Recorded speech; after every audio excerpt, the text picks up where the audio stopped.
students, this is for class 11 common quarterly examination conducted in Tenkasi district. 1 mark வந்து last வீடியோவில் பார்த்துருப்பீங்க. இப்போ 2 mark part 2ல answer any question number 30 is compulsory. So any 7 questions you are doing. You see the first one, for a set A cross A வந்து contains 16 element இருக்குது.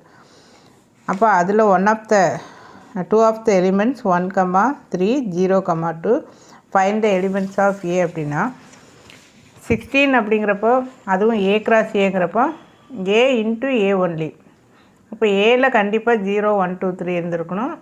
அப்போ தான் A cross Aயில் 4 into 4 16 elements வந்து பாசிபிளாக இருக்கும். So அதில் அந்த ஒரு 2 purse வந்து கொடுத்துருக்கு. So A equal to definitely 0, 1, 2, 3.